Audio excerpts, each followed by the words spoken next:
Tekanan terhadap rezim Jokowi makin keras, bukan hanya dari kalangan kampus, namun kini juga datang dari otoritas keagamaan. Uskup Agung Jakarta Kardinal Monsinyur Ignatius Suharyo mengingatkan agar pemerintah jangan mengabaikan kritik dari kalangan kampus yang dalam sepekan terakhir ini mengalir sangat deras.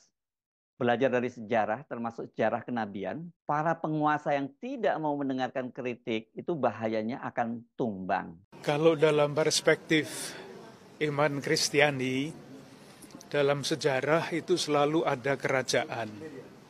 Dan kerajaan itu sama dengan kekuasaan. Dan kita semua tahu kekuasaan itu berbahaya kalau tidak dijalankan dengan baik. Maka ketika ada institusi kerajaan, pada waktu itu raja-raja tidak bagus, muncul yang disebut nabi-nabi. Itulah yang menyerukan kebenaran, keadilan.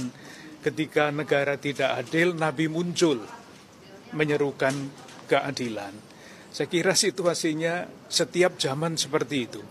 Jadi kalau para akademisi itu menyerukan seruan moral, itu tanggung jawab mereka.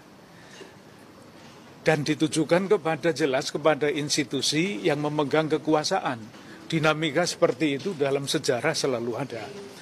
Moga-moga seruan-seruan seperti itu didengarkan. Harapannya itu. Nanti kalau tidak didengarkan, ya dalam sejarah juga jelas ketika kekuasaan tidak mendengarkan kritik-kritik, bahayanya adalah tumbang. Itu selalu terjadi seperti itu. Bukan hanya di Indonesia, tetapi dimanapun akan terjadi. Oleh karena itu, kekuasaan dan kritik itu dua hal yang mesti berjalan bersama-sama. Monsinyur Ignatius Suharyo menyampaikan hal itu di Geraha Oekumene Salemba, Jakarta, hari Senin 5 Februari 2024. Kendati tadi nadanya ketika menyampaikan itu secara datar, tapi pesan yang diucapkan oleh Uskup Agung Jakarta itu sangat keras. Terlebih lagi selama ini kita sangat jarang ya mendengar pernyataan semacam itu muncul dari seorang uskup di Jakarta. Ini Monsinyur Ignatius Suharyo itu selain seorang uskup, dia juga seorang kardinal. Ini jangan main-main dengan posisi ini ya. Dalam gereja Katolik ini seorang kardinal itu juga disebut sebagai biasanya sebagai pangeran raja. Dia dipilih bersama 12 orang lainnya oleh Paus Fransiskus di Vatikan pada tanggal 1 September 2019 sebagai seorang kardinal.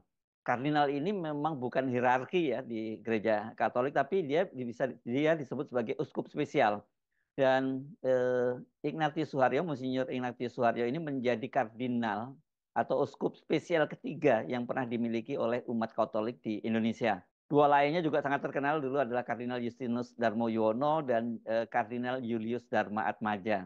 Dengan posisinya sebagai uskup yang bergelar kardinal, ini secara teknis itu, secara hierarki dia berhak dipilih menjadi paus berikutnya.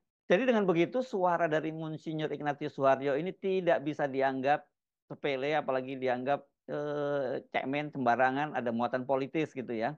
Karena ini harus juga dilihat sebagai suara resmi dari Tahta Suci Vatikan atau the voice of Vatikan ya. Sikap dari Uskup Agung Jakarta itu sesungguhnya sudah bisa kita deteksi dari pernyataan resmi Asosiasi Perguruan Tinggi Katolik yang mengeluarkan pernyataan bersama di Surabaya tanggal 3 Februari 2024. Tetapi kita tidak menduga kalau kemudian sampai ada ucapan resmi dari Uskup Agung ini. Pernyataan sikap Rektor, Ketua Perguruan Tinggi, Asosiasi Perguruan Tinggi Katolik Indonesia tentang dinamika politik menjelang pemilu 2024. Kami, para Rektor, Ketua Perguruan Tinggi Katolik Indonesia yang tergabung dalam Asosiasi Perguruan Tinggi Katolik Indonesia sangat resah dengan kondisi di tanah air tercinta atas rusaknya tatanan hukum dan demokrasi Indonesia menjelang pemilu 2024. Praktik penyalahgunaan kekuasaan, kolusi, korupsi, dan nepotisme serta penegakan hukum yang semakin menyimpang dari semangat reformasi dan konstitusi negara telah mengoyak hati nurani dan rasa keadilan bangsa Indonesia. Untuk itu, kami menyerukan kepada seluruh pihak yang berkepentingan terhadap terselenggaranya pemilu 2024 yang berkualitas, bermartabat, jujur, dan adil. 1. Presiden dan segenap jajarannya harus menyelenggarakan pemerintahan berdasarkan asas-asas pemerintahan yang baik serta memegang teguh sumpah jabatannya sesuai tugas pokok dan fungsinya untuk meningkatkan kesejahteraan rakyat Indonesia dengan memerangi kolusi, korupsi, dan nepotisme, serta melakukan penegakan hukum dengan tidak menggunakan sistem tebang pilih dan selalu menjunjung tinggi etika dalam bekerjanya. Sebelum muncul pernyataan dari Asosiasi Perguruan Tinggi Katolik yang mewadahi 24 perguruan tinggi di seluruh Indonesia itu, Rektor Universitas Katolik Sugio Pranoto Semarang, Ferdinandus Hindarto itu sempat didatangi oleh seorang petugas kepolisian dari Polrestabes Semarang. Ini belakangan kan ini pernyataan ini terungkap dari Pak Mahfud MD dan kemudian Rektor dari Unika Sugio Pranata dari Semarang itu kemudian memberikan keterangan kepada pers bahwa pada hari Jumat tanggal 2 Februari dia itu dihubungi oleh seorang polisi untuk membuat sebuah video yang berisi testimoni ya sanjungan atau pujian terhadap kinerja pemerintahnya Presiden Jokowi. Ketika itu Ferdinandus mengatakan dia minta maaf dan tidak mau membuat video semacam itu. Namun keesokan harinya pada hari Sabtu tanggal 3 Februari 2024, petugas kepolisian itu mengirim video-video contoh testimoni yang dibuat oleh rektor dari perguruan tinggi yang lain. Itu ada dari Universitas Jenderal Sudirman Purwokerto, dari Universitas Diponegoro Semarang, dari UIN Semarang, dan juga dari kampus swasta lainnya. Jawaban dari rektor, Pak Ferdinandus ini tetap sama.